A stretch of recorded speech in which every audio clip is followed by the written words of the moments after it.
Car nous ne voulons pas, frères, que vous ignoriez quant à notre affliction qui nous est arrivée en Asie, que nous avons été excessivement chargés au-delà de notre force, de sorte que nous avons désespéré même de vivre.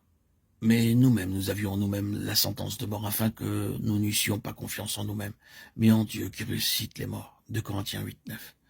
L'action de la croix est ici une question à la fois subjective et objective. Elle ne s'accomplit pas en raison de notre attitude ou de notre acceptation, mais plutôt en raison de la plénitude de Christ.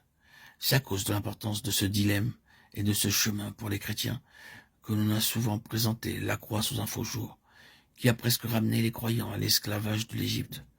Si le Seigneur nous conduit au désespoir de Kadesh Barnéa et qu'il nous montre ensuite Romains 6 ou Galates 2:20, il ne nous reste plus qu'à capituler et accepter notre position avec Christ dans sa mort, quant à nous-mêmes, comme nous l'avons fait pour nos péchés.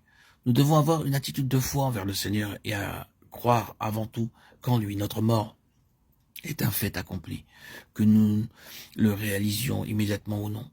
Il nous conduira ensuite par le chemin qui nous révélera ce qu'est notre nouvelle position et ce qu'elle implique. Nous découvrirons inévitablement que la mort entraîne beaucoup plus de choses que nous ne l'avions imaginé, mais que dans notre nouvelle position, nous aurons le pouvoir de consentir à ce qu'elle signifie. Nous l'avons dit, cette expérience du Jourdain est, dans l'œuvre de la croix, une crise, un dilemme. Ce n'est pas seulement la fin d'un royaume, c'est l'entrée dans un autre et le commencement d'un nouveau royaume. Il en a été pour nous de même que pour Israël. Nous sommes entrés par cette expérience dans une vaste étendue de vie, de lumière et de liberté spirituelle. Mais bientôt plusieurs autres choses majeures ont été en vue. La première fut naturellement la vie dans l'esprit. Nous ne voulons pas dire qu'il n'y ait pas eu auparavant aucune connaissance ni aucune expérience de l'esprit.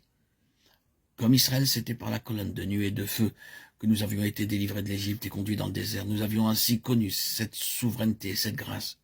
Mais le Jourdain marqua un développement dans cette expérience. Josué reste à jamais une figure des énergies du Saint-Esprit en relation avec la pensée tout entière de Dieu. Ces énergies s'opposèrent aux efforts propres, pauvres et stériles de l'âme humaine.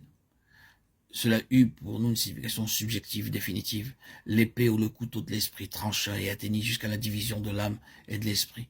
Nous en arrivâmes alors à reconnaître le fait que l'âme est une chose et que l'esprit en est une autre, et que c'est par le moyen de ce dernier que le Saint-Esprit accomplit tous les desseins de Dieu. L'âme, c'est nous-mêmes en intelligence, volonté, sentiment et énergie. Ce n'est pas dans notre âme ni en nous-mêmes que demeure le Saint-Esprit, mais dans notre esprit. Notre esprit renouvelé et rempli du Saint-Esprit devient l'organe de la connaissance de la pensée et de la puissance divine. La vie dans l'esprit n'est possible que dans la mesure où est faite cette distinction.